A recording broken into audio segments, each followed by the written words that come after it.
एक डिपार्टमेंट ये होगा जिसका सिर्फ काम ये है कि 50 लाख वो लोग जो बिहार से मजबूरी में बाहर जाकर मजदूरी कर रहे हैं, उनको वापस लाकर साल भर के अंदर यहाँ रोजगार दे दिया जाए।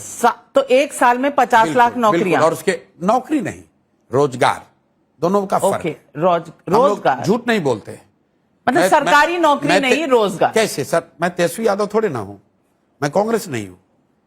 बिहार में सरकारी नौकरी 78 साल में 26.5 लाख लोगों को मिली है। और अगर कोई कह रहा है मैं 10 लाख दे दूंगा, 20 लाख दे दूंगा, तो निरा या तो मूर्ख है या सबको मूर्ख बना रहा है। हम लोग वो बात नहीं कह रहे, हमने कहा है 50 लाख लोगों को रोजगार। और कैसे रोजगार मिलेगा उसका 3 पॉइंट भी बताया है। पहला, हम लोगों ने कहा है कि 2.5 लाख करोड़ रुपया जो बिहार से पूंजी का पलायन हो रहा है बैंकों के जरिए, बिहार का पैसा जो बैंकों में यहां से बैंक ट्रांसफर कर रहे हैं, गुजरात में, उड़ीसा में, कर्नाटक में, तमिलनाडु, आंध्र प्रदेश में, उस पैसे का पलायन रोका जाएगा। बैंकों के साथ मिलकर काम किया जाएगा ताकि वो पैसा बैंक यहां से न भेजे, वो पैसा यहां के लोगों को मिले।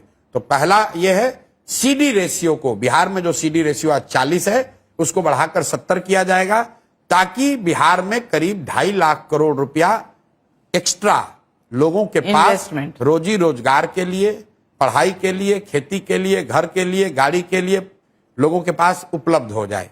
इससे क्या होगा, लोगों को रोजी रोजगार करने का अवसर मिलेगा।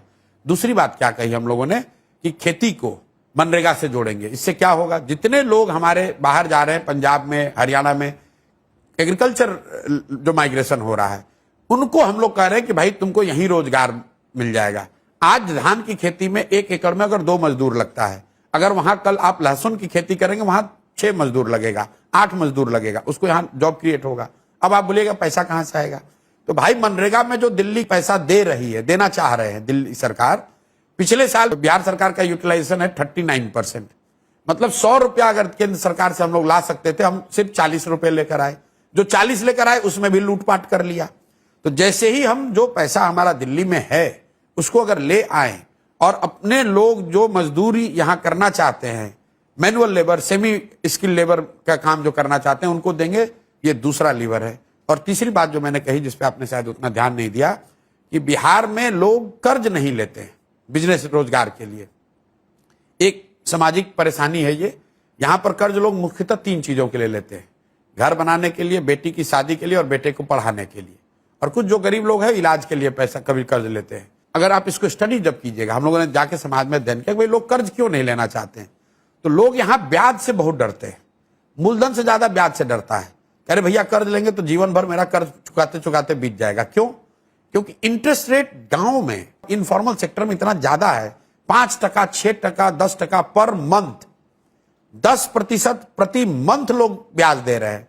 इसलिए धीरे धीरे लोग लोन लेकर काम काज नहीं करना चाहते। उस परेशानी के लिए हम लोगों ने कहा कि आप लोन लीजिए, आपको कर्ज सिर्फ 4% ब्याज पर मिलेगा। इसका फायदा क्या होगा, 3.25 लाख करोड़ के बजट वाले बिहार में अगर मैं 6,000 करोड़ का प्रावधान हम लोग कर दें तो 1 लाख करोड़ रुपया कर्ज लोगों को मिल जाएगा।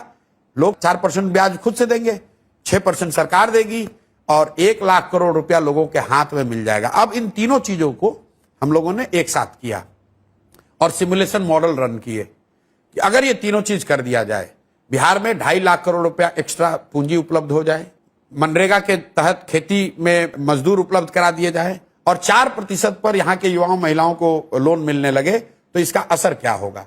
अगर आप इकोनोमेट्रिक्स या इकोनॉमिक्स के स्टूडेंट से पूछेंगे तो आपको बताएंगे, अगर ये तीनों को इसका सिमुलेशन रन किया गया तो पता चला कि इसमें 40 से 50 लाख लोगों को नौकरी रोजगार, इससे फायदा हो सकता है। तो जो बात बोल रहे हैं वो बिल्कुल जांच परख के, सोच समझ के, इससे ज्यादा भी बोल सकते थे, इतना ही क्यों बोल रहे हैं, यही बोलते हैं क्योंकि ये किया जा सकता है।